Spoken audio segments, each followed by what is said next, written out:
Now, let's dive into today's story. Chapter 1. Foundations Built on Blood.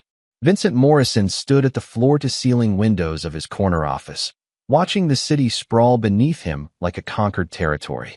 At 42, he commanded an empire built from concrete, steel, and ruthless ambition.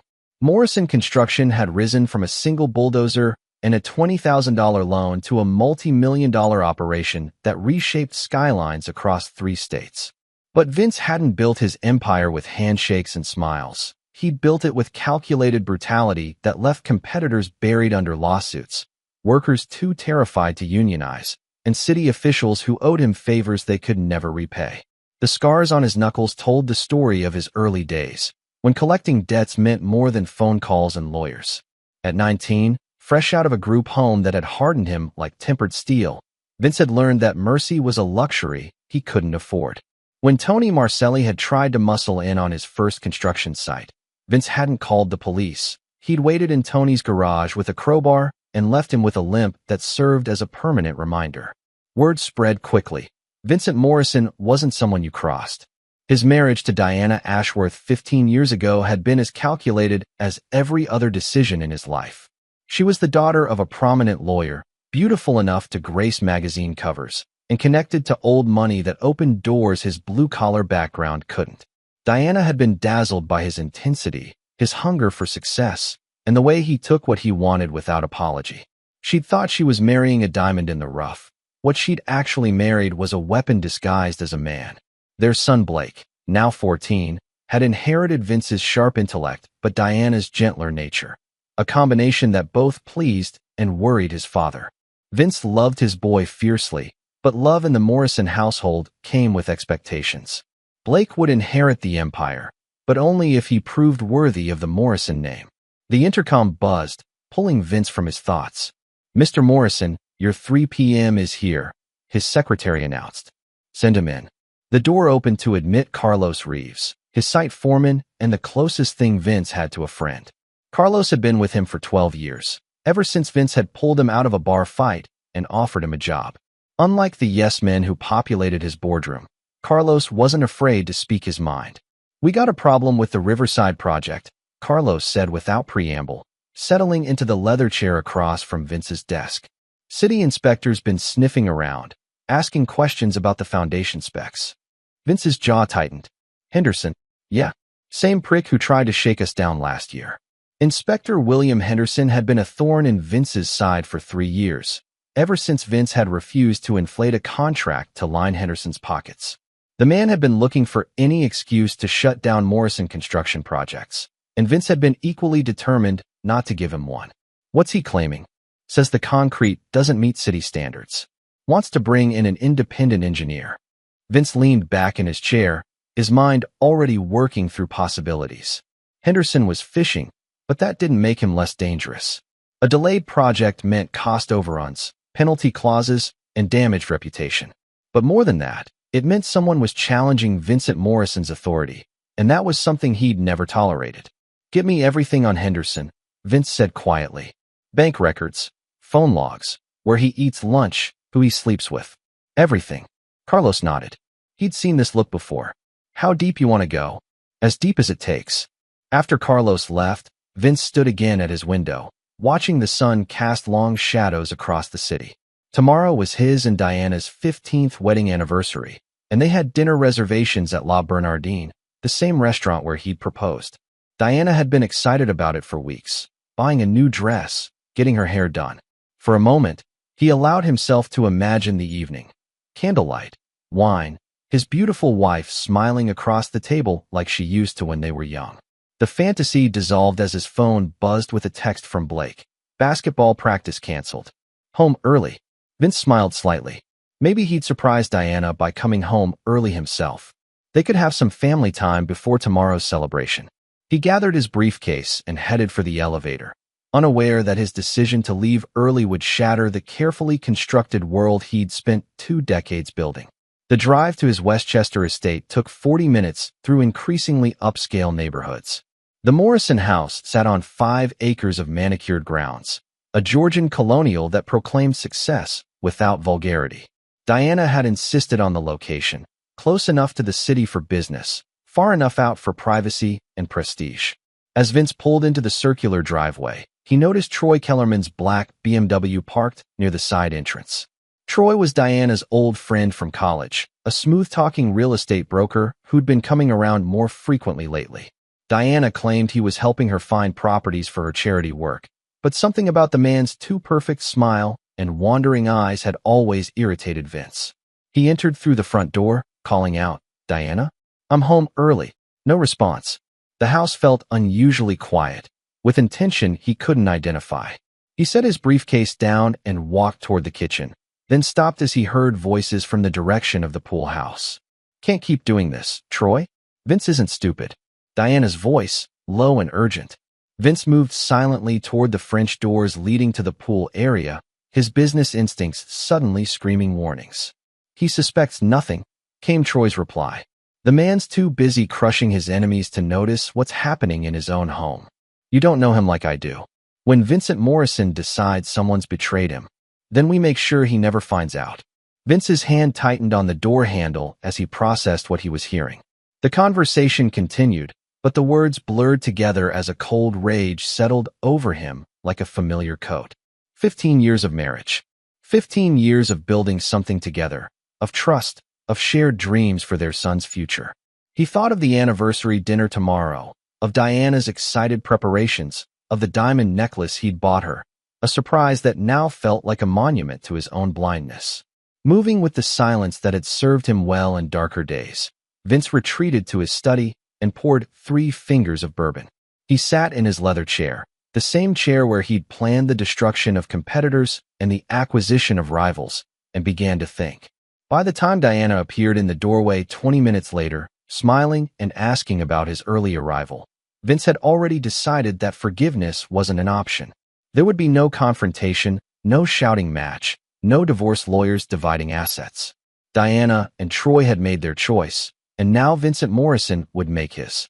"Just wanted to surprise my beautiful wife," he said, kissing her cheek and tasting the lie on her lips. "Tomorrow's our big day, after all." Diana's smile never wavered, but Vince caught the flicker of guilt in her eyes, a tell he filed away for future use. As she chattered about the anniversary dinner and showed him her new dress, Vince nodded and smiled and began to plan their destruction with the same methodical precision he'd once used to build his empire. Some men forgave. Some men forgot. Vincent Morrison did neither. Chapter 2. The Hunter's Patience. The next morning brought unseasonably warm October weather, and Diana Morrison moved through her routine with the practiced elegance of a woman who'd spent 15 years playing the perfect corporate wife. She'd risen early to prepare Vince's breakfast, steel-cut oats with berries, black coffee, and the financial section of 3 newspapers arranged just as he liked them. It was a ritual that had remained unchanged since their second year of marriage, one of many small performances that maintained the illusion of domestic harmony. Vince watched her from behind his newspaper, cataloging details he'd never noticed before.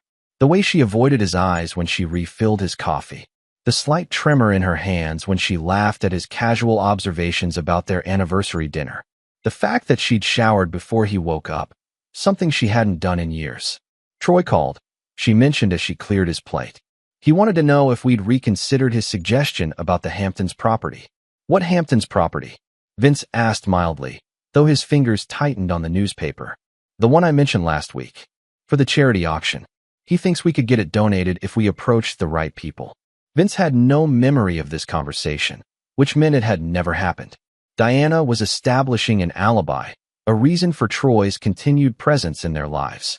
The realization that his wife was not only cheating but actively planning to continue filled him with a cold satisfaction.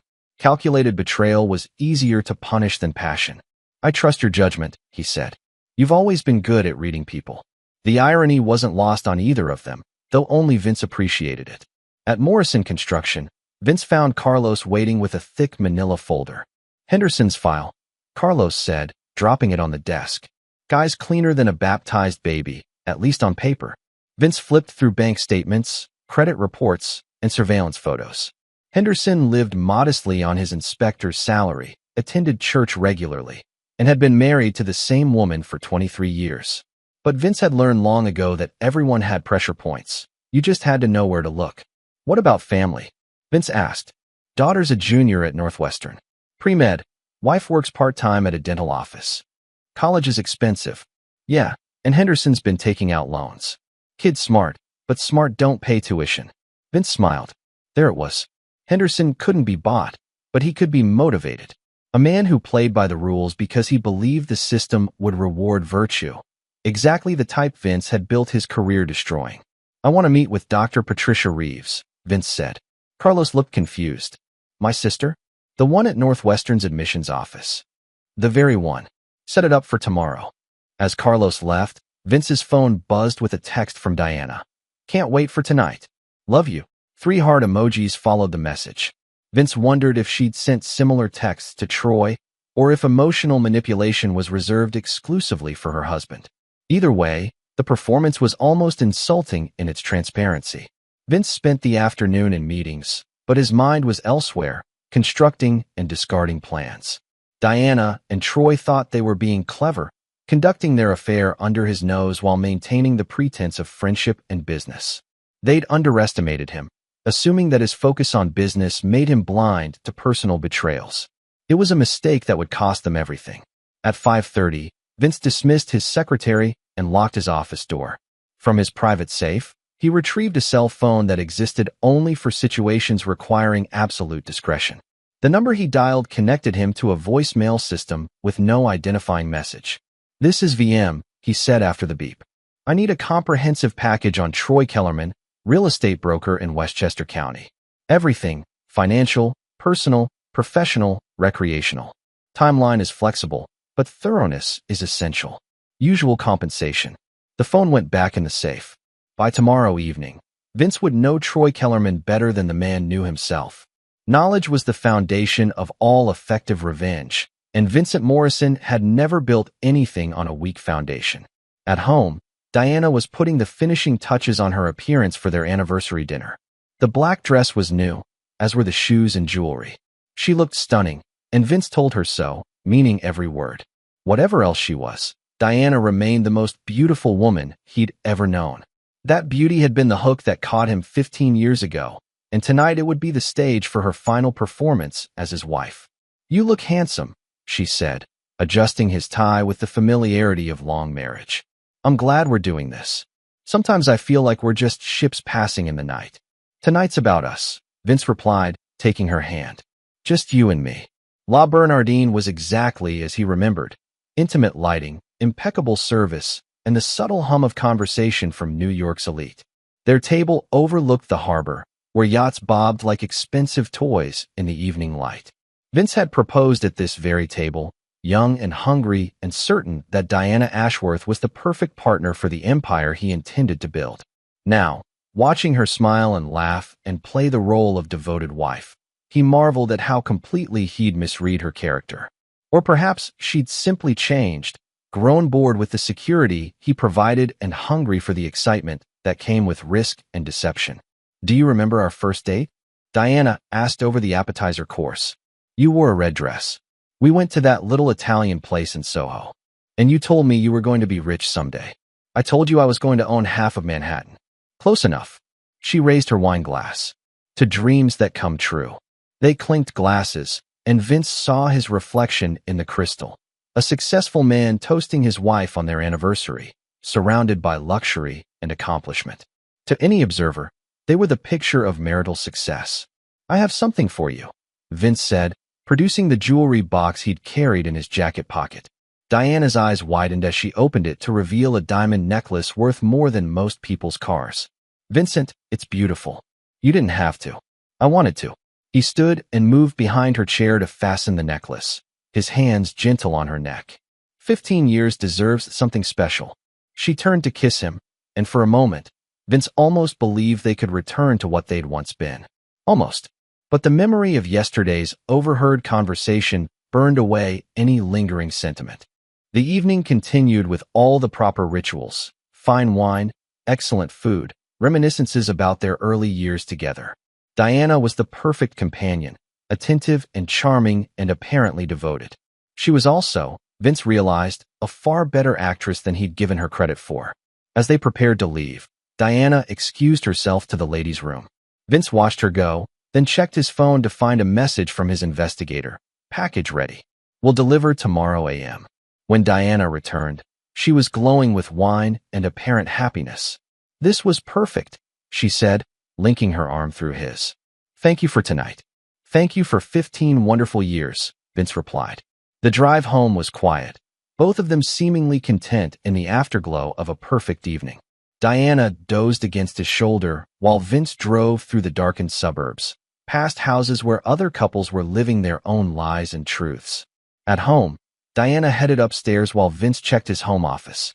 A single message waited on his secure phone. Henderson's daughter been placed on academic probation. One more strike and she's out. Vince smiled as he deleted the message.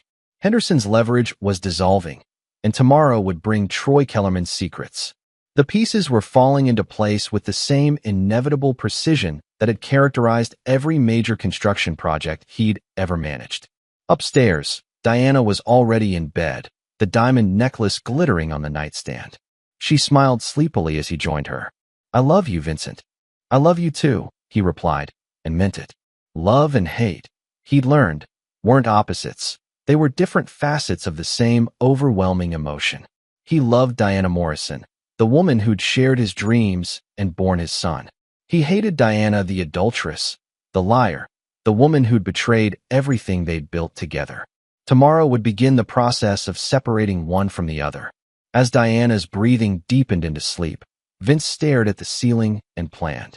Some men would have confronted their cheating wives immediately, demanding explanations and apologies. Others would have hired lawyers and fought over assets. Vincent Morrison was going to do something far more permanent. Diana and Troy had chosen their path. Now Vince would show them where it led. Chapter 3, The Son's Warning. Blake Morrison had inherited his father's instinct for reading people and his mother's sensitivity to emotional undercurrents, a combination that made him preternaturally aware of the tension crackling through his house like an electrical storm. At 14, he was old enough to understand that his parents' marriage had been deteriorating for months, but young enough to hope that whatever was wrong could still be fixed. That hope died on Tuesday afternoon when he came home early from basketball practice. Coach Martinez had canceled practice due to a family emergency, and Blake had decided to surprise his parents by getting home before dinner. He'd been looking forward to telling his father about his acceptance into the advanced mathematics program, news that he knew would make Vince proud. The house was quiet when he entered through the kitchen, his sneakers silent on the marble floor. His parents' voices drifted from the direction of his father's study, low and intense. Blake paused, something in their tone triggering the same instinct that had kept him alive during the 3 years he'd spent navigating the social minefield of prep school politics. Can't do this anymore, Diana. His father's voice was colder than Blake had ever heard it. I know about Troy. The silence that followed was deafening. Blake pressed himself against the kitchen wall, his heart hammering as he processed what he'd just heard. Troy Kellerman, his mother's friend who'd been coming around more and more lately. The hushed phone calls. The way his mother's mood had been swinging between guilty anxiety and giddy excitement. Vincent, please, let me explain. Explain? The single word carried enough venom to kill. Explain how you've been fucking my son's godfather for the past 6 months?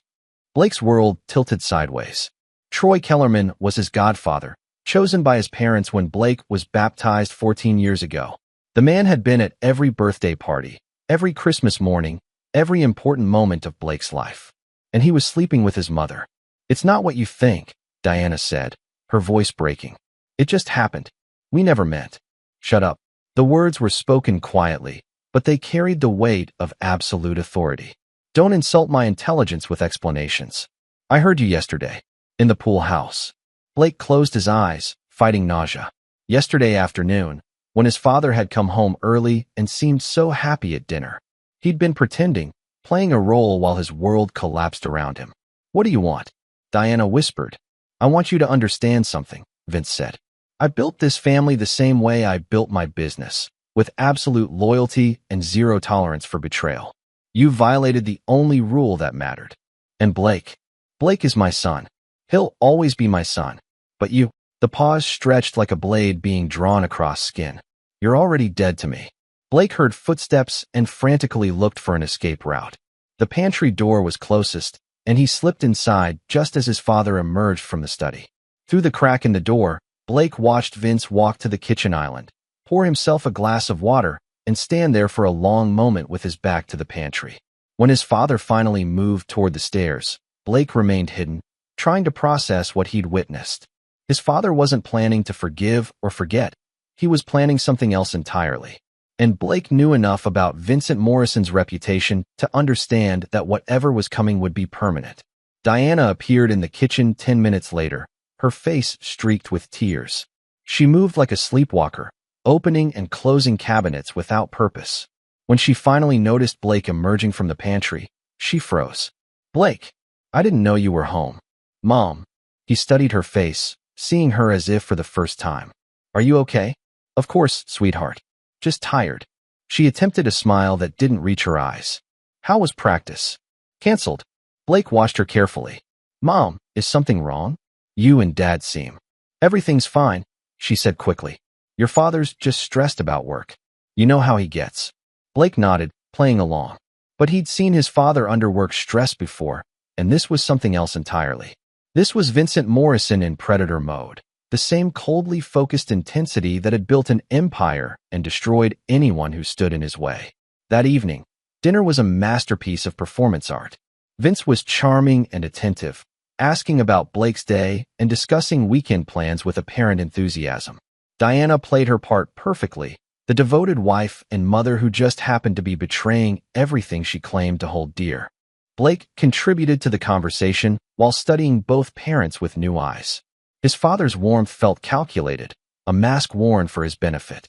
His mother's cheerfulness had a manic edge that suggested she was barely holding herself together. After dinner, Blake retreated to his room and tried to focus on homework, but his mind kept returning to his father's words. "You're already dead to me." Vincent Morrison didn't make threats, he made promises. And Blake had never known his father to break a promise, good or bad. The next day at school, Blake moved through his classes in a daze. His best friend Connor noticed his distraction during lunch. "You look like someone died," Connor observed, stealing a French fry from Blake's untouched tray. "Maybe someone did," Blake muttered. "What's that supposed to mean?" Blake looked at Connor, 14 years old, worried about algebra tests and asking girls to the fall dance. Normal teenage problems that seemed impossibly distant now. "Nothing. Family stuff." "Your parents fighting again?" "Again." The word suggested that Blake's attempts to hide his family's deteriorating situation hadn't been as successful as he'd hoped. Connor had been his friend since elementary school, and Blake realized he'd been unconsciously sharing more than he'd intended. Something like that. Connor was about to respond when Blake's phone buzzed with a text from his mother. "Coming to pick you up early. Doctor's appointment." Blake frowned. He didn't have any scheduled appointments, and his mother never picked him up from school. She was supposed to be at her book club until 4 o'clock. 20 minutes later, Blake found himself in the passenger seat of his mother's Mercedes, driving through neighborhoods he didn't recognize. Diana's hands were shaking on the steering wheel, and she kept checking the rearview mirror as if she expected to be followed. "Mom, where are we going?" "We need to talk," she said. "Somewhere private." She pulled into a parking lot beside a small lake surrounded by walking trails. It was the kind of place where joggers and dog walkers came to exercise, anonymous and unremarkable. Diana chose a bench near the water's edge, far from any other people. "Blake, I need you to listen to me very carefully," she began. "Your father, he's not the man I thought I married." Blake felt a chill that had nothing to do with the October breeze. "What do you mean?" "He's dangerous. More dangerous than you know." Diana's voice was barely above a whisper. "He's done things. Terrible things. To people who crossed him." "Mom, you're scaring me." "Good. You should be scared." She turned to face him fully. "Last night, he threatened me. Not with lawyers or divorce courts. He threatened to." She stopped, seemingly unable to finish the sentence. "To what?" "To make me disappear." Blake's blood turned to ice. He thought of his father's reputation in the construction industry, the whispered stories about competitors who'd crossed Vincent Morrison and lived to regret it. Or in some cases, hadn't lived at all. "We need to go to the police," Blake said. Diana laughed bitterly. "The police? Half the cops in this county owe your father favors. The other half are afraid of him." She gripped Blake's hands. "We have to leave. Tonight." I have money hidden away, enough to get us started somewhere else. What about Dad? Your father will survive. He always does. Diana's eyes were bright with unshed tears. But I won't. Not if we stay. Blake stared across the lake, his mind racing. Everything his mother was saying aligned with what he'd overheard the night before. His father had crossed a line from cold anger into something much darker. But running away felt like abandoning everything he'd ever known.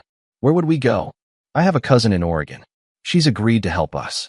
Diana pulled out a burner phone Blake had never seen before. I've been planning this for weeks. Ever since I realized what your father was capable of. The pieces clicked together in Blake's mind. His mother's affair wasn't just about Troy Kellerman. It was an escape route. She'd been planning to leave all along, and the affair had simply provided the final motivation. What about school? My friends. We'll figure it out. The important thing is staying alive. Blake looked at his mother, really looked at her. The fear in her eyes was genuine, but so was something else. Relief. She wanted to run not just from his father's threats, but from the life she'd built. The affair, the lies, the growing tension, it had all been leading to this moment. I need time to think, Blake said. We don't have time. Diana's grip tightened on his hands. Your father's planning something. I can see it in his eyes. The same look he had before the Martindale incident. Blake had heard whispers about the Martindale incident, a competing contractor who'd tried to undercut Morrison Construction on a major project. Daniel Martindale had ended up in the hospital with a shattered kneecap and a clear understanding that Vincent Morrison was not to be crossed. Tonight, Diana continued. After your father goes to sleep, we pack light and we leave. Blake nodded slowly, but his mind was already working through possibilities his mother couldn't see. Diana Morrison was planning to run from her problems. Blake Morrison was Vincent Morrison's son, and Vincent Morrison had taught him that running solved nothing. On the drive home, Blake made his decision. He would warn his father, not to save his mother from the consequences of her betrayal, but to save his father from doing something that would destroy their family completely. That evening, as his parents continued their performance of domestic normalcy, Blake waited for his opportunity. It came when Diana excused herself to run errands. Errands that Blake now understood were final preparations for their escape. He found his father in the study, reviewing construction blueprints with the focused intensity that had built an empire. Dad, we need to talk. Vince looked up, and Blake saw something flicker in his father's eyes. Recognition, perhaps. Or pride. What's on your mind, son? Blake took a deep breath and chose his words carefully. Mom's planning to leave tonight. She wants me to go with her. Vince set down his pen and leaned back in his chair. And what did you tell her? I told her I needed time to think. But you've already decided. Yes. Blake met his father's gaze steadily. I'm not going. For the first time in days, Vince smiled. A real smile, not the calculated mask he'd been wearing. I'm proud of you, Blake. Your mother made her choice. You've made yours. Dad, what are you planning to do? Vince studied his son for a long moment. What do you think I should do? It was a test, Blake realized. His father was asking him to choose not just sides, but principles. Vincent Morrison's principles, which included loyalty, consequences, and the understanding that some betrayals could never be forgiven. I think, Blake said carefully, that people should face the consequences of their choices. Vince nodded slowly. Then you understand. Blake did understand. His mother had chosen Troy Kellerman over her family. She'd chosen deception over honesty, selfishness over loyalty. And Vincent Morrison had never allowed anyone to escape the consequences of betraying him. What do you need me to do? Blake asked. His father's smile widened. Nothing. Just be my son. As if summoned by their conversation, Diana's voice called from the front hall. I'm home. She appeared in the study doorway moments later, her cheeks flushed from the cold and her eyes bright with nervous energy. What are you two plotting in here? Just father-son bonding, Vince said easily. Blake was telling me about his day. Diana's gaze moved between them, and Blake saw the moment she realized something had changed. Her son was no longer the boy she could manipulate into running away with her. He was Vincent Morrison's heir, and he'd chosen his side. Blake, honey, I need to talk to you upstairs, she said. Actually, Blake replied, I was just heading to Connor's house to study. His mom's driving me. It was a lie, but Diana couldn't challenge it without revealing her own plans. She watched helplessly as Blake kissed her cheek and headed for the door, leaving her alone with the husband she'd betrayed and the future she could no longer escape. As Blake walked to Connor's house, he would actually go there, making his alibi real. He felt something settle inside him. The choice had been made. His mother had chosen her path, and now she would walk it to whatever end his father deemed appropriate. Blake Morrison was his father's son, and Vincent Morrison had taught him well. Loyalty was everything, and betrayal was unforgivable. Chapter 4. The Architect's Blueprint. Vincent Morrison sat in his study long after Blake left for Connor's house, watching Diana pace the living room through the doorway like a caged animal sensing the approach of the hunter. She'd made 3 phone calls in the past hour, all brief, all whispered, all confirming what he already knew. Tonight would be her last night as Mrs. Vincent Morrison, though not in the way she was planning. The investigative file on Troy Kellerman lay open on his desk, a comprehensive dissection of a man who'd proven to be exactly what Vince had expected: weak, entitled, and tragically overconfident. Troy's real estate business was failing, propped up by increasingly desperate gambles and loans from people who collected debts with interest that compounded in blood. His affair with Diana wasn't passion, it was opportunism, an attempt to secure his financial future through the Morrison fortune. But the most interesting detail in the file was Troy's weekend hobby: recreational flying. He'd been piloting small aircraft for 15 years, on a Cessna 172 that he kept at a private airfield in Connecticut. According to the investigators' notes, Troy had been teaching Diana to fly, supposedly as a surprise for Vince's birthday next month. Vince smiled as the pieces of his plan crystallized. Some men destroyed their enemies with bullets or blades. Vincent Morrison preferred irony. His secure phone buzzed with a text: package delivered to secondary location. Awaiting instructions. Diana appeared in the study doorway, her face a mask of forced calm. "I'm going to bed early. I have an early morning appointment." "Sleep well?" Vince replied without looking up from his papers. "Sweet dreams." The casual cruelty in his tone made her flinch. She lingered in the doorway as if she wanted to say something, then turned and headed upstairs. Vince waited until he heard their bedroom door close before making his next call. "Carlos, it's Vince. I need the crew at the Riverside site tomorrow morning. Full hazmat protocol." "Boss, we're not scheduled to start demo until next week." "Change of plans." "And Carlos, make sure the men understand that this is a private matter. No paperwork, no official records." "Understood." Vince's next call was to Dr. Patricia Reeves at Northwestern University. Carlos's sister was an assistant dean in the admissions office, a woman who'd been quietly grateful for the Morrison Foundation scholarship that had funded her own daughter's education. "Dr. Reeves, this is Vincent Morrison. I need a favor." 20 minutes later, Inspector Henderson's leverage had evaporated. His daughter would receive a full scholarship to Northwestern's medical school, conditional on maintaining her current GPA and her father's immediate cooperation with all Morrison construction projects. Henderson would learn about his daughter's good fortune first thing in the morning, along with the understanding that academic scholarships could be revoked as easily as they were granted. By midnight, Diana was asleep, or pretending to be. Vince slipped out of bed and dressed in dark clothing, moving with the silence that had served him well in his younger days when problems were solved with direct action rather than lawyers and leverage.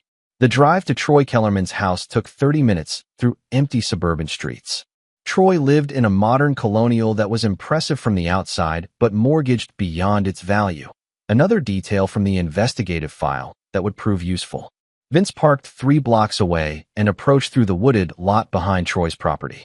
The security system was basic, designed to stop opportunistic burglars rather than determined professionals. Vince disabled it with tools he hadn't used in years but hadn't forgotten how to employ. Troy was in his home office, apparently too anxious to sleep. He was hunched over his computer, frantically typing what appeared to be emails to potential clients. The desperation was visible in his posture, the slumped shoulders of a man watching his world collapse in real time. "Working late?" Vince asked from the doorway. Troy spun around, his face cycling through confusion, recognition, and terror in rapid succession. "Vincent, what are you? How did you get in?" Vince stepped into the office and closed the door behind him. "We need to talk." Troy's eyes darted toward the phone on his desk. Vince shook his head slowly. "That would be a mistake. Listen, Vincent, whatever you think you know, I know you've been fucking my wife for 6 months. I know you're broke. I know you've been planning to run away with Diana and my son tonight. Vince moved to the window and closed the blinds with deliberate precision. I also know that you're not nearly as smart as you think you are. Troy's face had gone pale. It's not what you think. Really? Then enlighten me. Diana came to me. She was unhappy, said you were becoming dangerous. She needed someone to talk to. So you talked her right into bed. It just happened. Troy's voice cracked. We never meant for it to go this far. Vince studied the man who'd been his son's godfather, searching for any trace of remorse or dignity. He found neither. Where were you planning to go? Vince asked conversationally. What? Tonight. When you and Diana ran away. Where was the destination? Troy's mouth opened and closed like a fish gasping for air. Finally, he whispered, I don't know what you're talking about. Vince sighed and pulled out his phone. A few taps brought up a recording application and several audio files. We can't keep doing this, Troy. Vince isn't stupid, came Diana's voice from the phone's speaker. Then we make sure he never finds out, was your reply. Should I play the rest? Troy collapsed into his desk chair as if his strings had been cut. What do you want? I want you to understand something, Vince said, echoing the words he'd spoken to Diana 2 days earlier. For 20 years, I've built my reputation on a simple principle. Cross Vincent Morrison, and there are consequences. Not legal consequences. Not financial consequences. Permanent consequences. You can't just. Can't what? Kill you. Vince laughed softly. Troy, I've been killing people since I was 19 years old. The difference is that I've gotten smarter about it. These days, I prefer to let people destroy themselves. He pulled a thick manila envelope from his jacket and tossed it onto Troy's desk. Your financial records. Bank statements, loan documents, payment histories. Very interesting reading. Troy's hands shook as he opened the envelope. How did you? The Kozlov brothers are looking for you. Did you really think borrowing $200,000 from Russian loan sharks was a sustainable business strategy? The blood drained from Troy's face. They said I had 6 months. That was 4 months ago. Your payment's overdue. I can get the money. The Harrison deal is about to close. The Harrison deal fell through yesterday. Your client decided to go with Morrison Properties instead. Vince smiled. Coincidentally, I happen to know the seller. We go way back.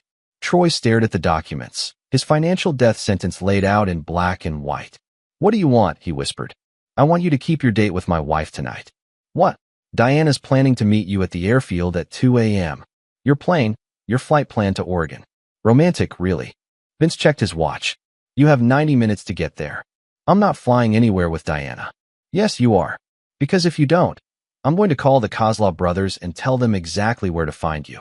I'm also going to call the IRS and provide them with detailed records of your unreported income. And then I'm going to call your ex-wife's lawyer and inform them about the assets you've been hiding from the divorce settlement. Each threat landed like a physical blow. Troy had built his life on a foundation of lies and shortcuts, and Vincent Morrison had just handed him a sledgehammer aimed at the supporting pillars. You want me to fly Diana to Oregon? I want you to take off with Diana at 2 a.m., following the flight plan you filed yesterday. What happens after that is entirely up to you. Vince pulled out a second envelope, this one containing cash. $25,000. Enough to disappear properly, if you're smart enough to abandon the plane somewhere remote and travel the rest of the way by car. Troy's eyes widened as he processed the implications. You're paying me to kidnap your wife. I'm paying you to give Diana exactly what she wants. A new life far away from Vincent Morrison. Vince's smile turned predatory. Of course, if anything were to happen to that plane during the flight. Well, small aircraft accidents are tragically common. Mechanical failures, weather issues, pilot error. The FAA investigates thoroughly, but sometimes there just aren't any survivors to explain what went wrong. The threat hung in the air like poison gas. Troy understood now. He wasn't being offered a choice between escape and punishment. He was being offered a choice between probable death and certain death. The money's yours either way, Vince continued. But if you decide to be creative about the flight plan, there's another $25,000 waiting for you in a Swiss account. All you need is the routing number, which I'll provide once Diana's travel plans are finalized. Troy's hands trembled as he reached for the cash. You're asking me to kill her. I'm not asking you to do anything. I'm simply pointing out that Diana Morrison is worth $2 million in life insurance. And that airplane accidents are notoriously difficult to investigate when the wreckage ends up in the Atlantic Ocean. Vince stood and moved toward the door. 2 a.m., Troy. Don't disappoint me. What about Blake? Blake made his choice. He chose family loyalty over maternal manipulation. Vince paused at the doorway. He'll mourn his mother's tragic death, but he'll understand that some losses are necessary for the greater good. As Vince left Troy's house, he felt the same cold satisfaction that had sustained him through 20 years of business warfare. Diana had chosen betrayal over loyalty. Troy had chosen greed over honor. Now they would face the consequences of those choices together, 30,000 feet above the Atlantic Ocean. Some men forgave their enemies. Some men forgot past wrongs. Vincent Morrison eliminated future problems. Chapter 5. The Evening Before Forever.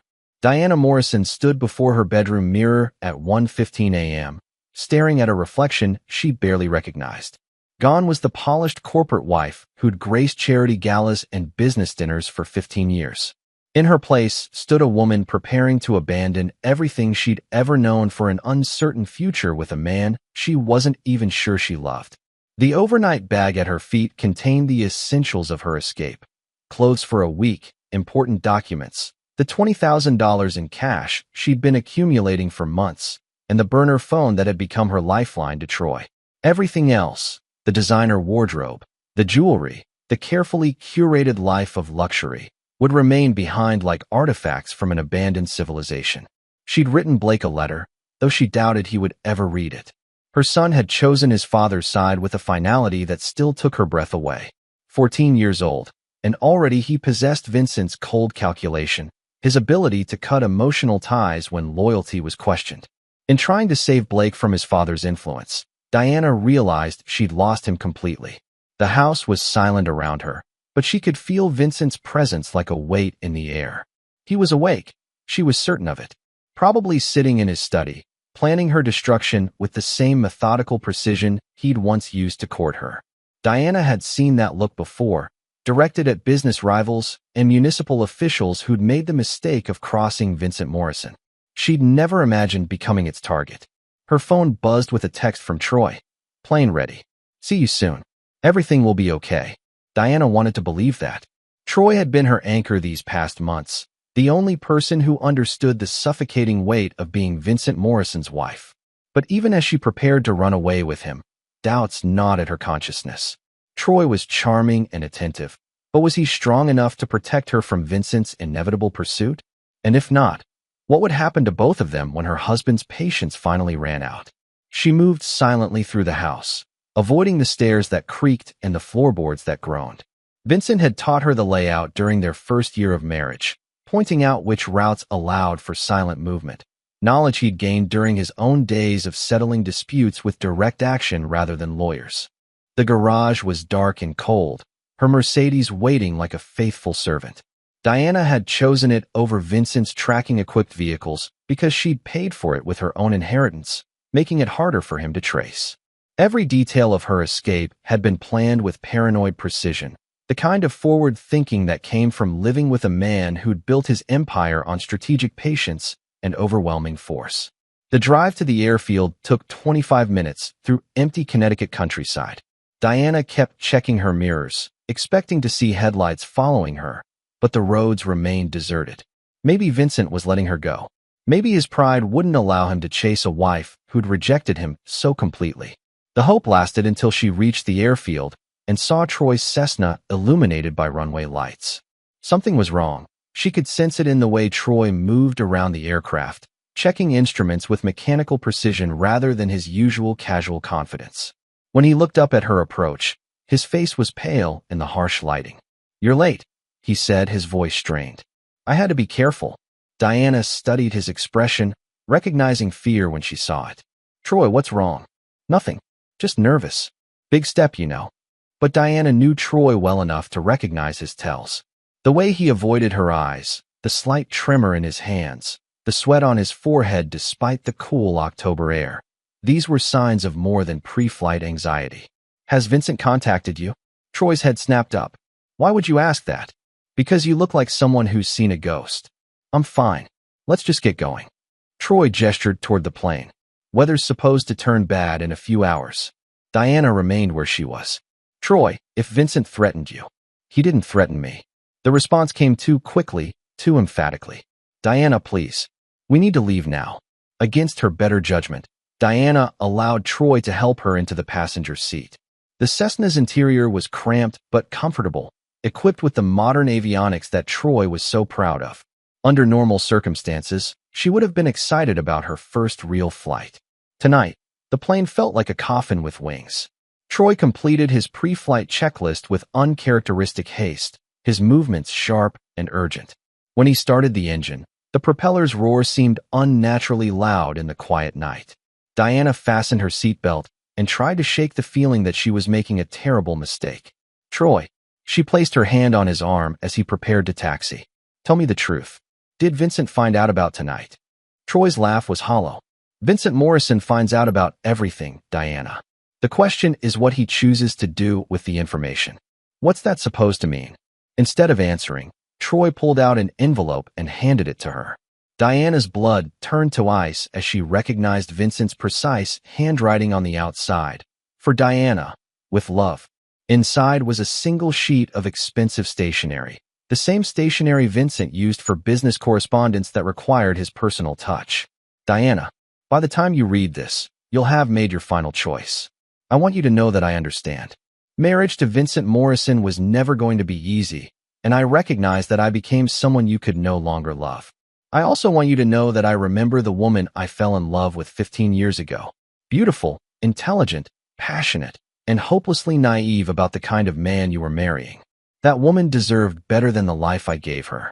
Unfortunately, the woman you became, the one who chose deception over honesty, adultery over loyalty, deserves exactly what she's about to receive. Troy will explain the details of your journey. I trust you'll find the accommodations appropriate to your circumstances. Give my regards to the Atlantic Ocean. Vincent. P.S. Blake sends his love. He's proud to be his father's son.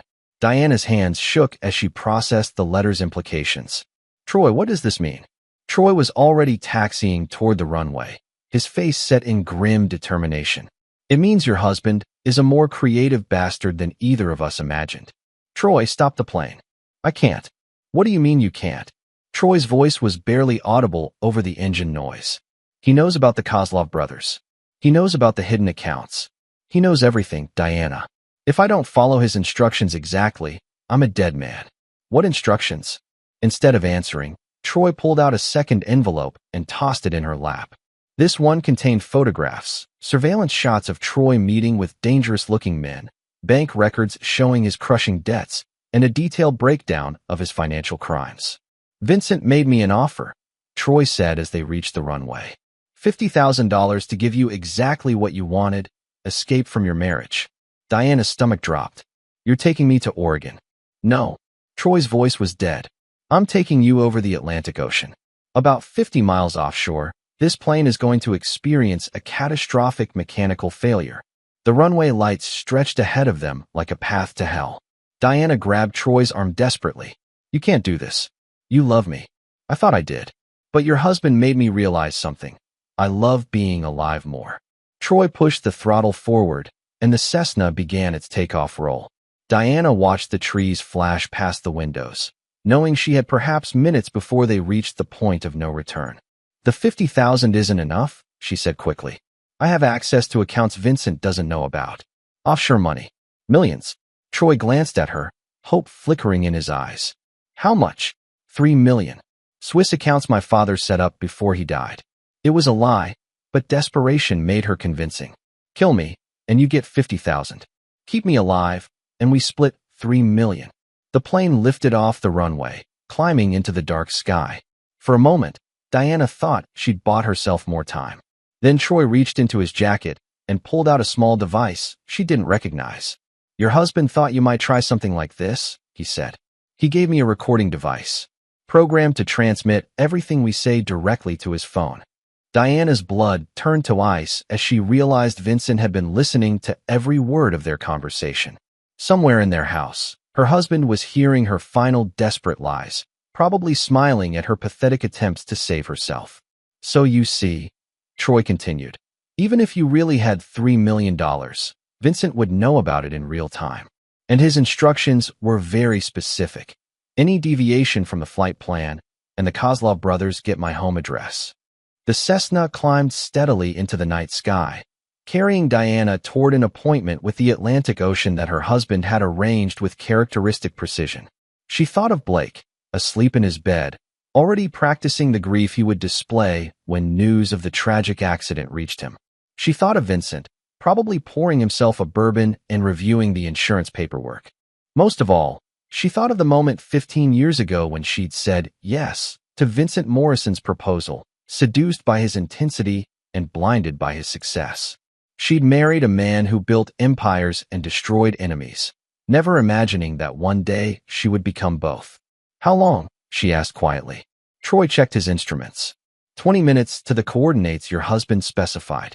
Diana closed her eyes and tried to pray, but found she'd forgotten how. Vincent Morrison had been right about one thing. She'd become someone unrecognizable, a woman who chose selfishness over loyalty and paid for that choice with her life. The only question now was whether Troy would have the courage to survive what came next.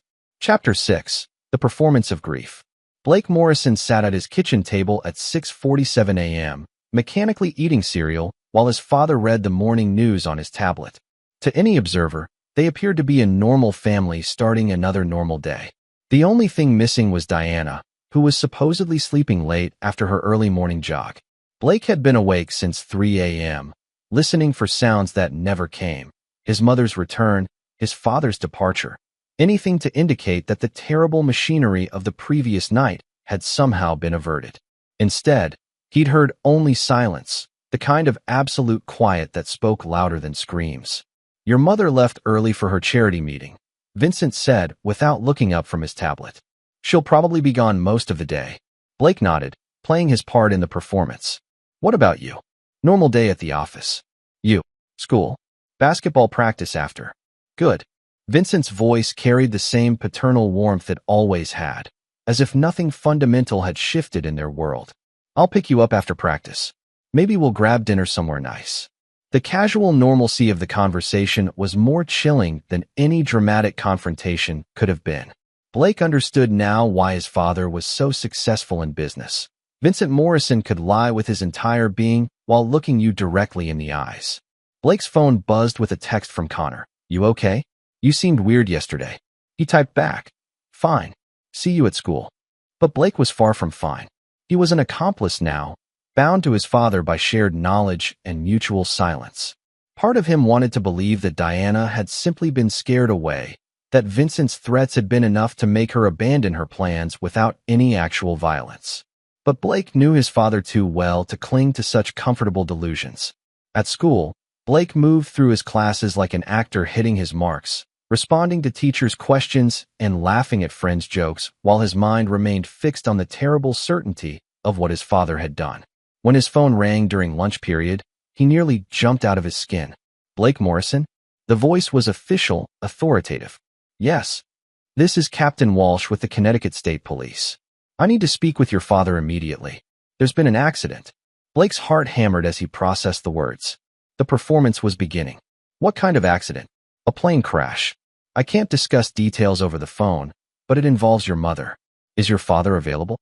"He's at work. I can give you his number." After providing his father's contact information, Blake sat in the cafeteria bathroom and tried to process what he'd just heard. Plane crash. The perfect cover for murder, designed to look like the kind of tragic accident that befell small aircraft every year. His father hadn't just killed Diana. He'd orchestrated her death with the same attention to detail he brought to major construction projects. Blake's phone rang again. This time it was Vincent. "Blake, I need you to come home immediately. There's been an emergency." "I know. The police called me first." A pause. "What did they tell you?" "That mom was in a plane crash. I'm sending Carlos to pick you up. Don't talk to anyone else until I get there." The line went dead. Blake gathered his things and headed for the main office, his movements mechanical. He was Vincent Morrison's son, and Vincent Morrison's son would know how to react to devastating news. Carlos was waiting in the school parking lot, his expression grim but not surprised. They drove in silence through suburban streets that looked exactly the same as they had that morning, though Blake felt as if he were viewing them through glass. present but separate from the normal world where mothers didn't disappear in planned airplane accidents. At home, Blake found his father in the study, speaking quietly with two men in suits who radiated the kind of professional sympathy that came with years of delivering bad news.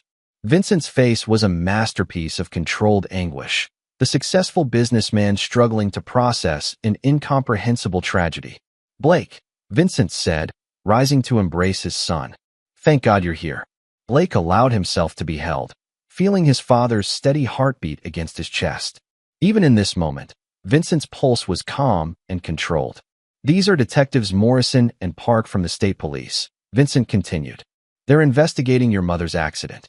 Detective Morrison, no relation, despite the shared name, was a middle-aged woman with kind eyes and the patient demeanor of someone accustomed to dealing with grieving families. "Blake, I'm very sorry for your loss. I know this is difficult, but we need to ask you some questions about your mother's activities yesterday."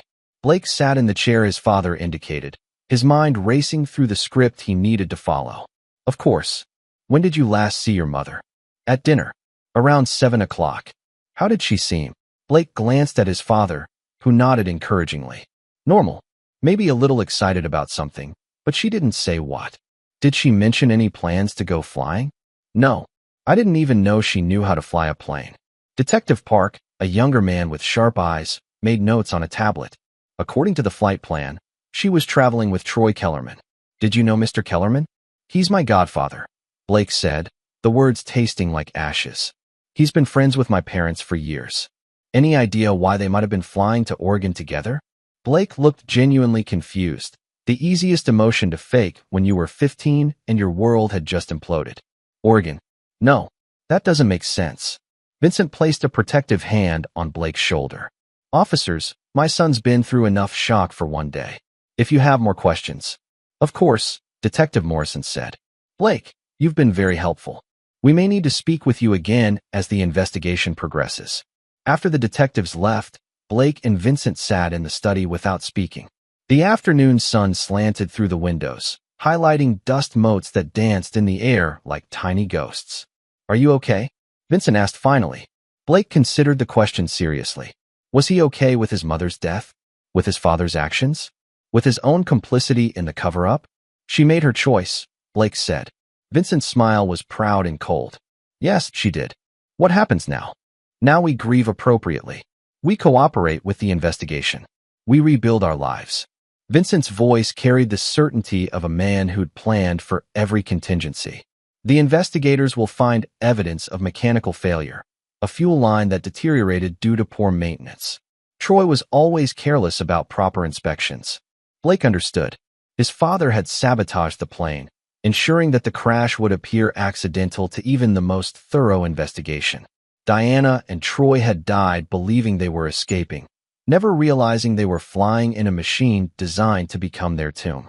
Will they find the bodies? Probably not. The Atlantic is very deep where they went down. That evening, Blake and Vincent went through the motions of a normal dinner, though neither had much appetite. Vincent fielded calls from friends and business associates who'd heard the news, accepting condolences with appropriate gravity, while Blake listened to his father play the role of devastated widower. Mrs. Kellerman called, Vincent mentioned as they cleared the dishes. "Troy's ex-wife. She wants to know about funeral arrangements." "What did you tell her?" "That we'd hold a memorial service once the investigation is complete. Probably next week." A memorial service for a woman who died according to a script written by her husband. Blake wondered if Vincent would cry at the funeral, if he'd deliver a eulogy praising Diana's memory while knowing exactly how she'd spent her final moments. "Dad," Blake said as they finished cleaning up, "do you ever regret anything?" Vincent considered the question seriously. "I regret that your mother chose to betray us rather than work through our problems. I regret that she involved Troy, destroying his life along with her own. I regret that you had to learn such hard lessons about loyalty at such a young age. But you don't regret killing her." "I didn't kill her, Blake. She killed herself the moment she chose another man over her family." Vincent's voice was matter-of-fact, devoid of guilt or uncertainty. "I simply facilitated the consequences of that choice." Blake nodded, understanding something fundamental about his father and, by extension, about himself. Vincent Morrison didn't see himself as a murderer. He saw himself as an agent of cosmic justice, ensuring that people received exactly what their actions deserved. "I'm proud of you," Vincent continued. "Yesterday, you chose loyalty over sentiment. That's not an easy choice for a 14-year-old to make. It didn't feel like a choice. The best decisions rarely do. When you know who you are and what you stand for, the right path becomes obvious." That night, Blake lay in bed staring at the ceiling, listening to the sounds of a house that no longer contained his mother. Tomorrow, he would return to school and accept sympathy from teachers and friends who believed his mother had died in a tragic accident. He would attend her memorial service and watch his father deliver a eulogy. He would grow up in a house where Diana Morrison had simply disappeared. Blake Morrison was his father's son, heir to an empire built on loyalty, ruthlessness, and the understanding that some betrayals could only be answered with death. The boy who'd wanted to save his family was gone, replaced by someone harder and colder, someone worthy of the Morrison name. In the master bedroom down the hall, Vincent Morrison slept peacefully for the first time in months, secure in the knowledge that justice had been served and order restored. Diana had made her choice, Troy had paid his debts, and Blake had proven himself worthy of inheriting everything his father had built. The Morrison Empire would continue, stronger and more ruthless than ever. Some men forgave their enemies. Some men forgot past wrongs. Vincent Morrison eliminated future problems and taught his son to do the same. Chapter 7. Ghosts and Revelations. 3 weeks after Diana Morrison's funeral, Blake found himself standing in his mother's walk-in closet, staring at clothes that would never be worn again. The memorial service had been a masterpiece of orchestrated grief, Vincent delivering a eulogy that brought tears to every eye in the church, Blake playing the devastated son with an authenticity that surprised even himself. The community had rallied around them, offering casseroles and condolences and promises that time would heal their wounds. But time, Blake was learning, didn't heal anything. It simply taught you to carry your secrets more efficiently. "Blake," Vincent's voice drifted up from downstairs. "We have visitors." Blake descended to find Detective Morrison and Detective Park standing in the foyer, their expressions more serious than during their previous visits. Vincent stood beside them wearing his public face, the successful businessman still reeling from an incomprehensible tragedy. "What can we do for you, officers?" Vincent asked. "We've completed our preliminary investigation into the crash," Detective Morrison said. "There are some details we'd like to discuss." They settled in the living room, Blake and Vincent on the sofa while the detectives took the opposing chairs. The afternoon light streaming through the windows felt accusatory, as if the sun itself were conducting an interrogation. "The good news is that we've recovered some wreckage," Detective Park began. "The bad news is what we found in that wreckage." Blake felt his father's stillness beside him, the kind of absolute control that had characterized every crisis in Vincent Morrison's life. "What do you mean?" Vincent asked. Detective Morrison opened a folder and withdrew several photographs. The plane's fuel system had been tampered with. Someone deliberately weakened a fuel line, causing it to fail during flight. Blake's heart hammered, but Vincent's expression remained perfectly neutral. "Tampered with? You mean sabotaged?" "That's exactly what we mean. This wasn't an accident, Mr. Morrison. Someone wanted that plane to crash." The silence that followed was deafening. Blake stared at the photographs, seeing twisted metal and burn patterns that had once been Troy Kellerman's pride and joy. Somewhere in that wreckage were the remains of his mother and her lover, victims of Vincent Morrison's surgical precision. "I don't understand," Vincent said slowly. "Who would want to hurt Diana?" "That's what we're trying to figure out. Mr. Morrison, we need to ask some difficult questions about your marriage." Blake watched his father transform into the grieving widower seeking justice for his murdered wife. It was a performance worthy of an Academy Award. Of course, anything to help find who did this. "Were you and Diana having marital problems?" Vincent's pause was perfectly timed, long enough to suggest reluctance, short enough to avoid suspicion. "Every marriage has its challenges. We've been going through a rough patch, but nothing that couldn't be worked out." "What kind of rough patch?" Diana had been distant lately, preoccupied. "I thought it was stress from her charity work, but now—" Vincent's voice trailed off suggestively. Detective Park leaned forward. "Now you think what? I hate to say this, but I'm wondering if Diana was involved with someone. Someone who might have wanted to eliminate me from the picture permanently.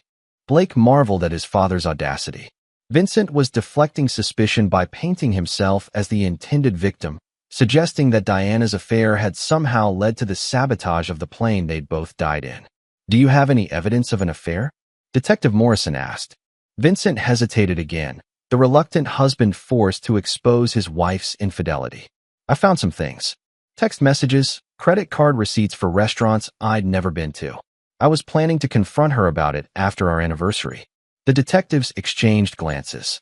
Blake could see them reassessing their assumptions, considering the possibility that Diana Morrison had been the perpetrator rather than the victim.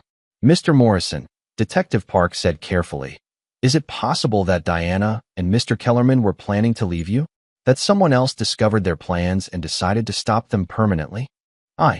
Vincent's voice broke convincingly. "I can't believe Diana would abandon Blake. Whatever problems we had, she loved our son." Blake felt a stab of genuine pain at his father's words. Diana had been planning to take him with her, to tear him away from everything he'd ever known. The fact that Vincent was now using that planned kidnapping to deflect suspicion was almost beautiful in its cruel efficiency. "Blake," Detective Morrison turned to him with gentle eyes.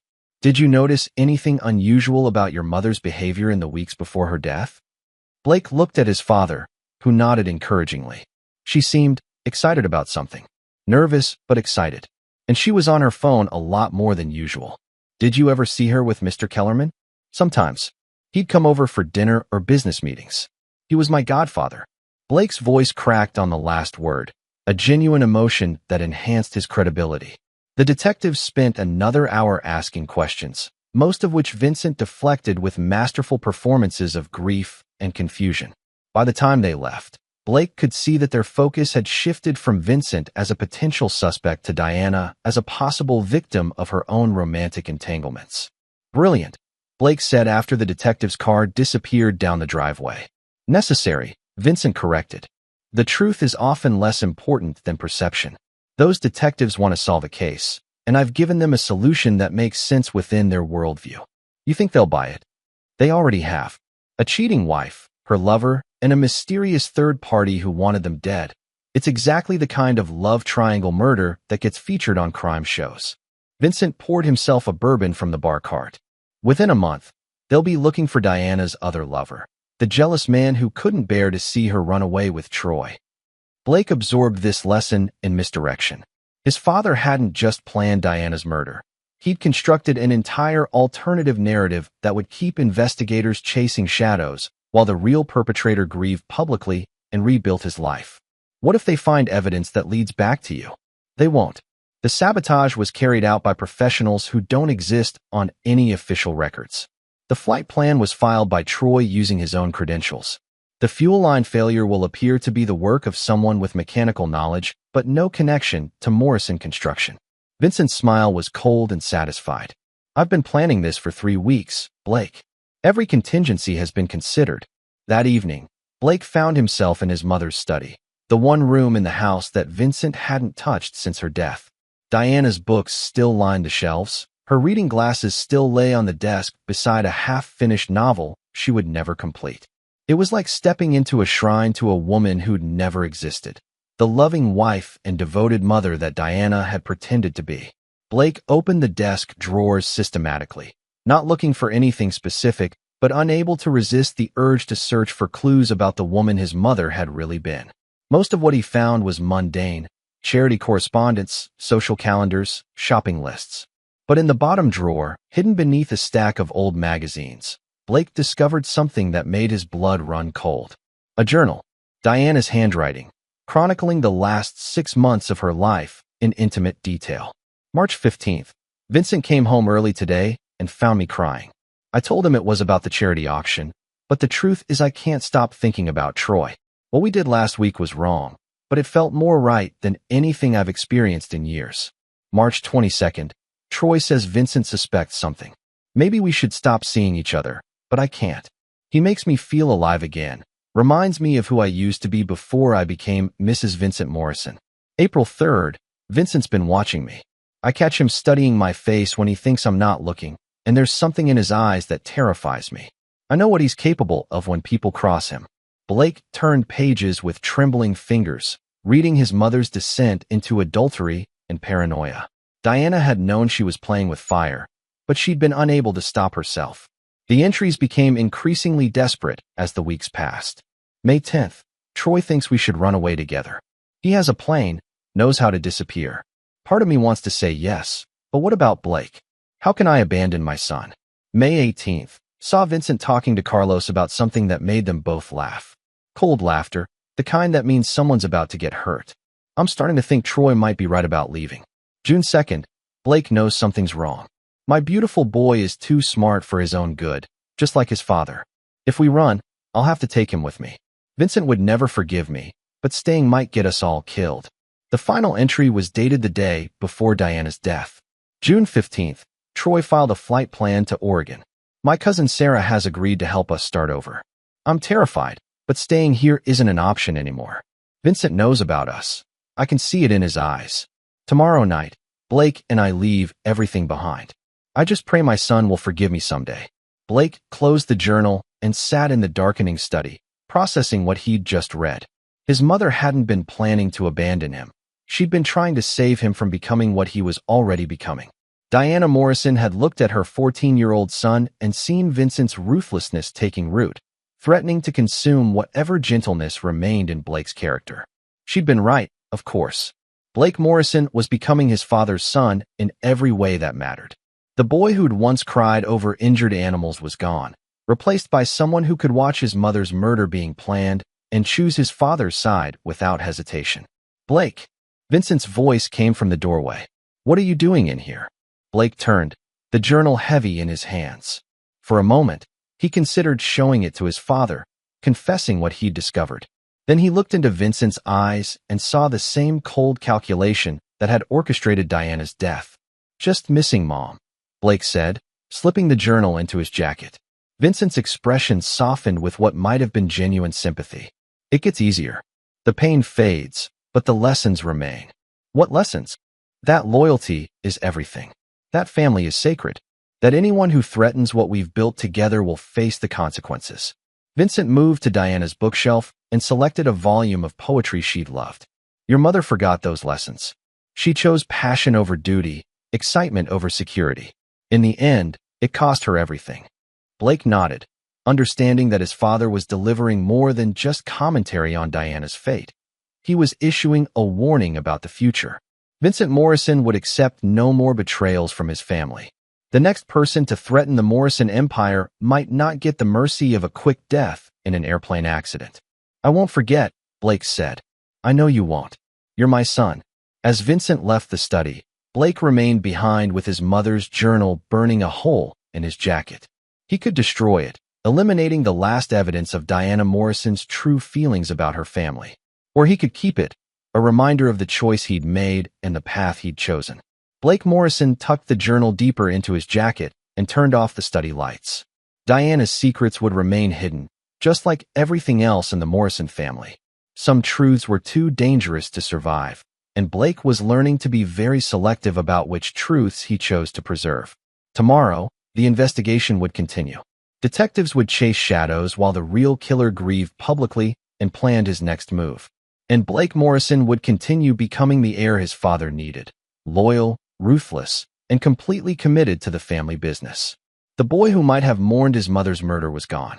In his place stood Vincent Morrison's true son, someone who understood that power required sacrifice, and that some sacrifices were easier than others. Diana Morrison was dead. Her secrets were buried with her, and the Morrison empire would continue forever. Chapter 8. The Price of Knowledge. 2 months after Diana Morrison's funeral, Blake discovered that secrets had a way of multiplying like cancer cells, each revelation spawning new questions that threatened the carefully constructed narrative his father had built around his mother's death. It started with a phone call that came while Vincent was in the city, dealing with a labor dispute that required his personal attention. Blake was alone in the house, working on calculus homework, when the landline rang with an unfamiliar number. Morrison residence, Blake answered. Blake? Thank God. The voice was female, middle-aged, and thick with barely controlled panic. This is Sarah Chun, your mother's cousin from Oregon. I've been trying to reach Diana for weeks. Blake's blood turned to ice. Sarah Chun, the cousin Diana had mentioned in her journal, the woman who was supposed to help them start their new life. Mrs. Chun, Blake said carefully, I'm sorry, but my mother, she died in a plane crash 2 months ago. The silence on the other end of the line stretched so long that Blake wondered if the connection had been lost. When Sarah finally spoke, her voice was hollow with shock. Died? But she was supposed to. The words cut off abruptly. Supposed to what? Another pause. Blake, I need to ask you something, and I need you to tell me the truth. Was your mother planning to visit me? Blake's mind raced through possible responses. Sarah Chun represented a loose in that Vincent might not have anticipated, someone who knew about Diana's escape plans and might ask uncomfortable questions. I don't think so, Blake lied. She never mentioned any trips to Oregon. That's impossible. Diana called me 3 weeks before she died. She said she was bringing you to stay with me for a while, that it wasn't safe for either of you at home anymore. Sarah's voice grew more urgent. Blake, she was terrified of your father. She said he'd found out about some kind of affair and was planning to hurt her. Blake felt the walls of his carefully constructed world beginning to crack. Sarah Chun wasn't just a distant relative. She was a witness to Diana's final weeks, someone who could testify that Diana Morrison had been fleeing for her life rather than running away for romance. Mrs. Chun, I think there's been some misunderstanding. No misunderstanding. Your mother was scared, Blake. Really scared. She said Vincent Morrison had done terrible things to people who crossed him, and she was afraid she and Troy were next. The mention of Troy's name confirmed Blake's worst fears. Sarah Chun knew about the affair, the escape plans, even the specific people involved. If she decided to contact the police with her information, the entire narrative Vincent had constructed would collapse like a house built on sand. I need to think about this, Blake said. Blake, listen to me. If your mother was right about your father, then you might be in danger too. Do you have somewhere safe you can go? I'm fine, Mrs. Chun. My father loves me. Your mother thought he loved her too, right up until she realized he was planning to kill her. The words hung in the air like a death sentence. Sarah Chun wasn't just suspicious, she was certain. Diana had shared her fears with someone who was now in a position to expose everything. I have to go, Blake said. Blake, wait. He hung up and immediately dialed his father's cell phone. Blake? What's wrong? We have a problem. Blake explained the conversation with Sarah Chun while Vincent listened in the kind of absolute silence that preceded violent action. When Blake finished, the silence stretched for nearly 30 seconds. Where are you now? Vincent asked finally. At home. Stay there. Don't answer the phone. Don't answer the door. Don't talk to anyone. I'm coming home. The line went dead. Blake sat in the kitchen, staring at the phone and trying to process the implications of what had just happened. Diana's cousin wasn't just a loose end. She was a witness who could destroy everything Vincent had built. And Blake had just delivered that information to a man who'd already proven his willingness to eliminate threats to his family. Vincent arrived home in 45 minutes, moving with the controlled urgency that characterized his approach to crisis management. He found Blake in the study, sitting in the same chair where they'd planned Diana's destruction months earlier. Tell me exactly what she said, Vincent commanded. Blake repeated the conversation word for word, watching his father's expression grow more dangerous with each detail. When he finished, Vincent walked to the window and stood with his back to his son, staring out at the estate he'd built through violence and intimidation. How much does she know? Blake asked. Everything. Diana was always too trusting for her own good. Vincent turned from the window, his face a mask of cold calculation. Sarah Chun knows about the affair, the escape plans, and Diana's fears about my reaction. If she contacts the police, she'll destroy the narrative you created. Worse, she'll provide them with a motive and timeline that points directly at me. Vincent moved to his desk and pulled out a secure phone Blake had never seen before. This is what's going to happen. Mrs. Chun is going to have an accident. Something believable. A home invasion, maybe, or a car accident. Tragic, but not suspicious. Blake felt something cold settle in his stomach. You're going to kill her too. I'm going to protect this family. Sarah Chun represents an existential threat to everything we've built.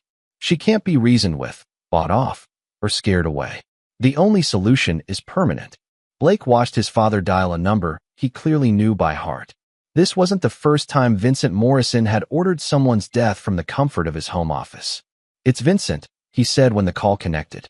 "I have a priority situation in Oregon. Sarah Chun, Portland area. Make it look like a robbery gone wrong." "Yes, within the week. Usual compensation." Vincent hung up and looked at his son with the same expression he'd worn when explaining the facts of life years earlier. "This is what power really means, Blake. Not just the ability to build something great, but the willingness to do whatever's necessary to protect it. How many people have you killed? Directly? 3, not counting your mother and Troy. Indirectly?" Vincent shrugged. "I stopped counting after 20. The casual admission hit Blake like a physical blow. His father wasn't just a successful businessman who occasionally resorted to violence. He was a serial killer who'd built his empire on a foundation of corpses. "The first was when I was 19, Vincent continued, settling into his desk chair. "A gang member who tried to shake down one of my early job sites. I beat him to death with a piece of rebar and dumped his body in the foundation of a building that's still standing today." Blake stared at his father, seeing him clearly for the first time. Vincent Morrison wasn't a loving parent who'd been driven to extremes by his wife's betrayal. He was a predator who'd been killing people since before Blake was born. The second was a city inspector who couldn't be bought or intimidated. Car accident, very convincing. The third was a union organizer who was getting too close to some of my early business practices. Another accident. Vincent's smile was cold and proud. "I learned early that dead problems stay solved. And Mom, your mother was number 24. Or 25, if we count Troy separately." Vincent's voice carried no more emotion than if he were discussing quarterly earnings. "She made her choice, Blake. Just like Sarah Chun is making hers." Blake felt the last of his innocence die in that moment. His father wasn't a man who'd been driven to murder by extraordinary circumstances. He was a killer who'd found a way to profit from his pathology. Diana Morrison hadn't died because she'd betrayed her husband. She died because she'd threatened the business interests of a man who'd been murdering people for over 20 years. "Why are you telling me this?" "Because you're old enough to understand the truth. And because you're going to inherit all of this someday." Vincent gestured around the study, but Blake understood he meant more than just the house. The Morrison empire isn't built on construction contracts and real estate deals. It's built on fear, respect, and the absolute certainty that crossing us has permanent consequences. Blake's phone buzzed with a text message. "Unknown number. Blake, this is Sarah Chun. I'm flying to Connecticut tomorrow. We need to talk face-to-face about your mother. Don't tell your father." Blake showed the message to Vincent, who read it with the expression of a chess master watching his opponent make a predictable mistake. "Perfect," Vincent said. "She's coming to us." "What do you mean?" "Change of plans. Sarah Chun doesn't die in Oregon. She dies here. Quietly, cleanly, and in a way that eliminates any evidence she might have brought with her." Vincent's smile was predatory. "Your mother's cousin is going to have a tragic accident right here in Connecticut. Very sad, very final." Blake understood that he was witnessing the birth of another carefully constructed murder, planned with the same methodical precision his father brought to every business deal. Sarah Chun was flying into a trap that would close around her the moment she stepped off the plane. "What do you need me to do?" Vincent's smile widened with paternal pride. "What I've always needed you to do, son. Be a Morrison." Blake nodded, accepting his role in the murder of a woman who'd tried to help his mother escape.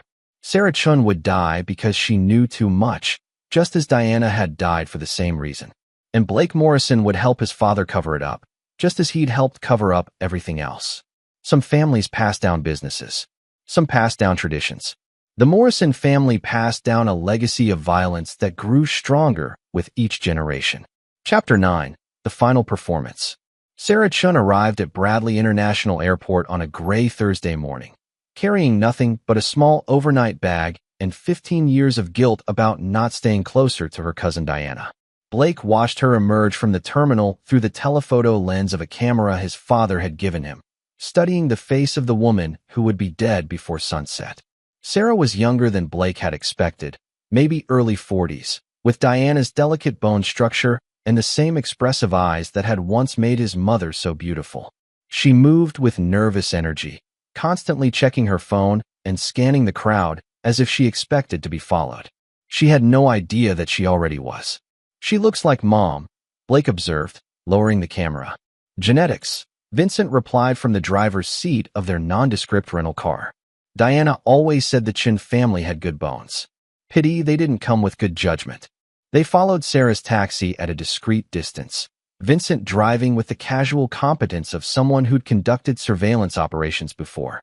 Blake found himself studying his father's profile, trying to reconcile the man who'd taught him to ride a bicycle with the killer who was planning to murder an innocent woman for the crime of asking inconvenient questions.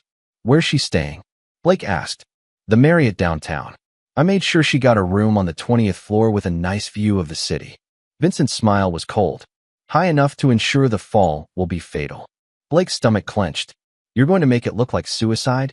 Distraught woman, overwhelmed by grief over her cousin's death, takes her own life in a hotel room. Very tragic, very believable. Vincent pulled into a parking garage 3 blocks from the hotel. The beauty of suicide is that it explains away all the inconvenient questions. Why was Sarah Chun in Connecticut? To mourn her cousin. Why did she jump? Grief-induced depression. Case closed. They waited in the parking garage for 2 hours, giving Sarah time to check in and settle into her room. Vincent used the time to review photographs and floor plans his people had provided, studying the hotel's layout with the thoroughness of a general planning a siege.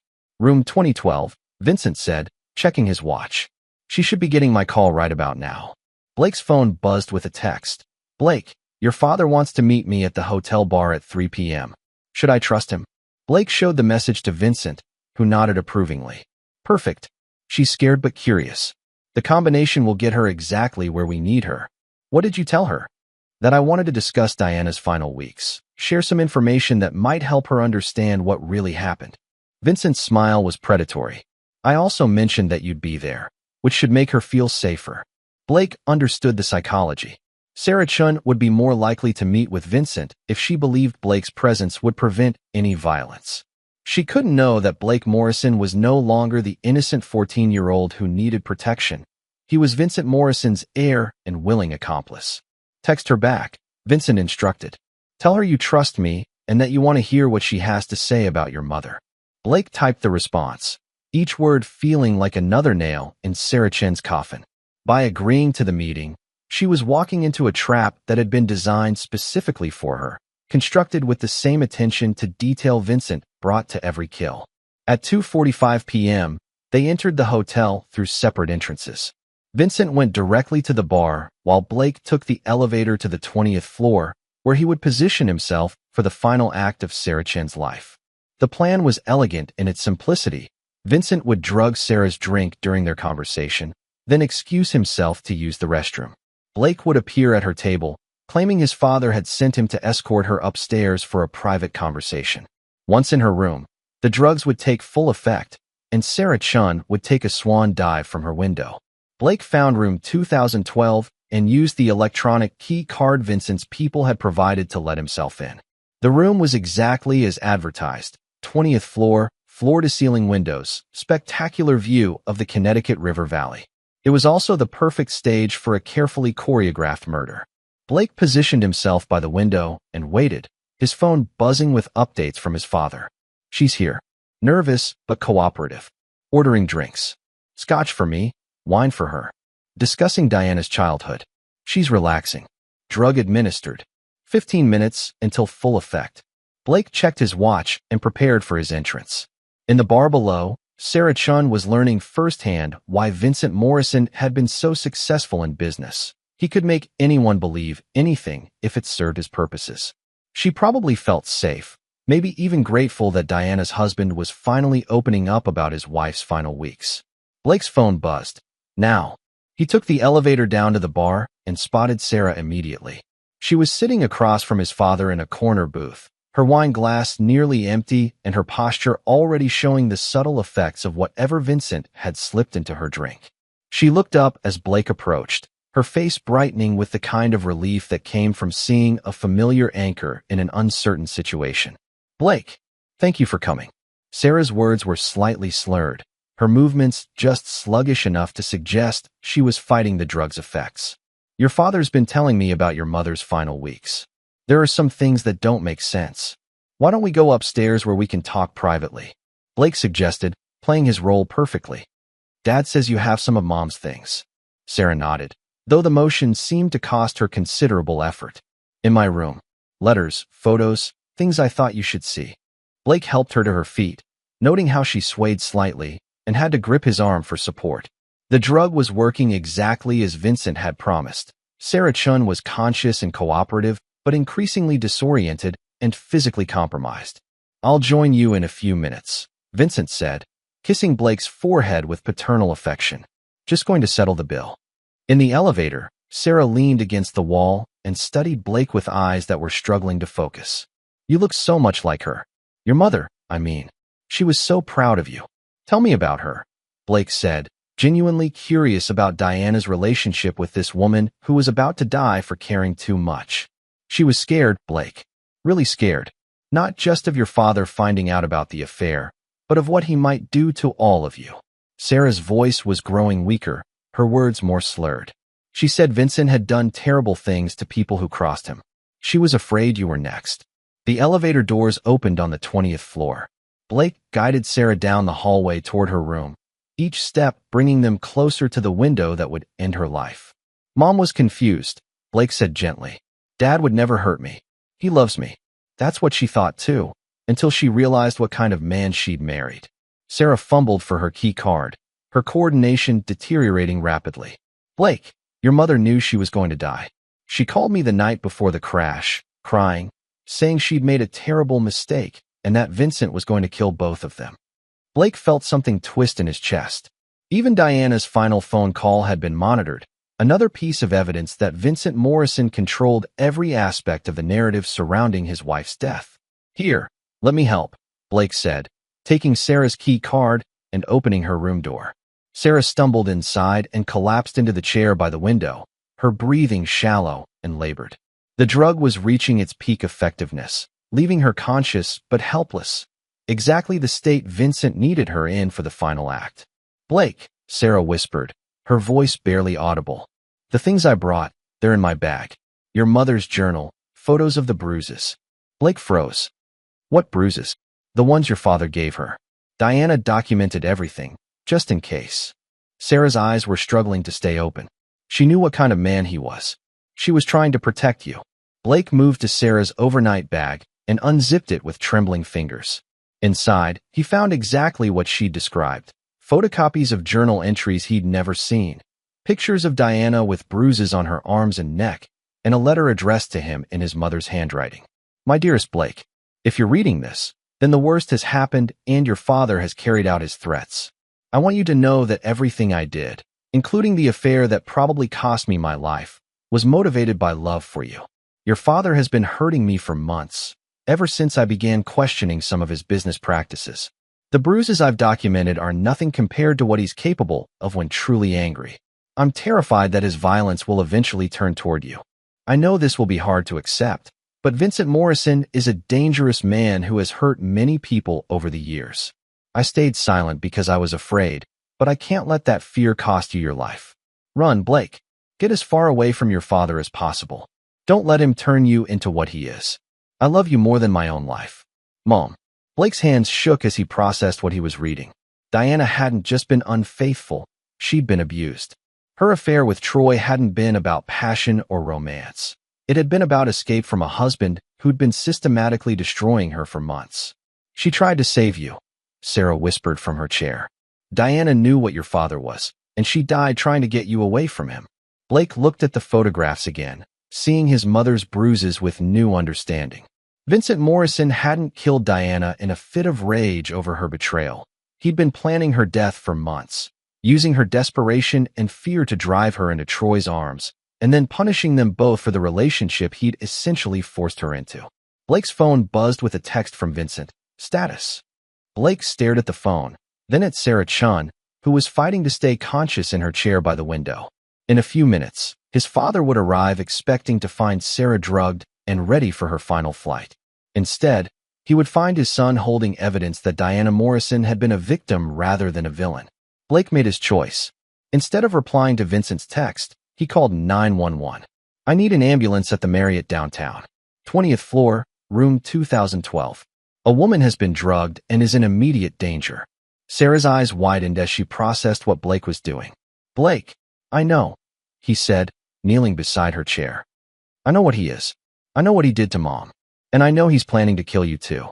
Blake's phone exploded with calls and texts from Vincent, but he ignored them all.